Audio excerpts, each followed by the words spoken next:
Calaroga Shark Media.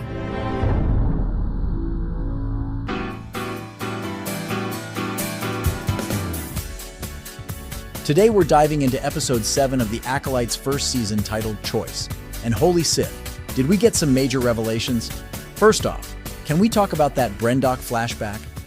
After weeks of teasing, we finally got the full story of what went down that fateful night.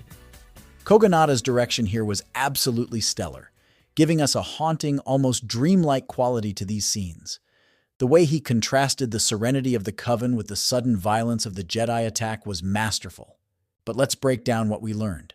So it turns out the Jedi were on Brendok searching for a force vergence, a nexus of force energy that had somehow brought life back to this previously barren world. That's some pretty heavy stuff, and it explains why the Council was so interested in this backwater planet. Now here's where things get really interesting.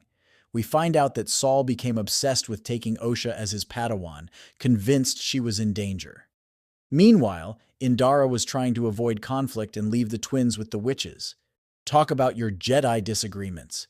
It really shows how even the supposedly wise Jedi can make some pretty big mistakes. And poor dumb Torben. I mean, come on, man. You're a Jedi. Act like it.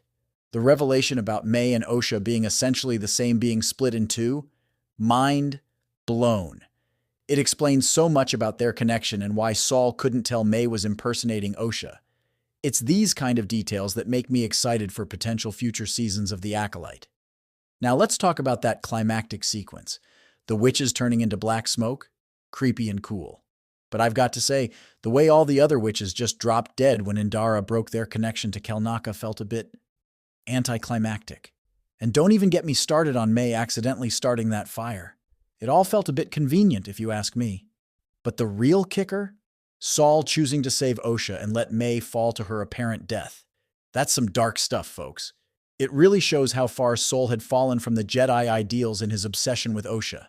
I've got to say, though, this episode left me with mixed feelings. On one hand, we got a lot of answers we've been waiting for. On the other, some of those answers felt a bit unsatisfying or raised even more questions. And that pop song over the end credits? Look, I'm all for shaking things up, but that felt really out of place in a Star Wars property. Still, I'm excited to see how all this plays out in next week's finale. Will Osha fully embrace the dark side with Kamir? What's the deal with Coral? Is she still out there somewhere? And how will all this tie into the larger Star Wars universe? So what did you think, fellow basement dwellers? Was this episode everything you hoped for, or did it leave you wanting more? Are you Team Jedi or Team Witch at this point? And seriously, what was up with that end credits song? That's all for now, Star Wars fans. Until next time, may the Force be with you, and keep those lightsabers charged. This is Journey Joe Mitchell signing off from the TV basement.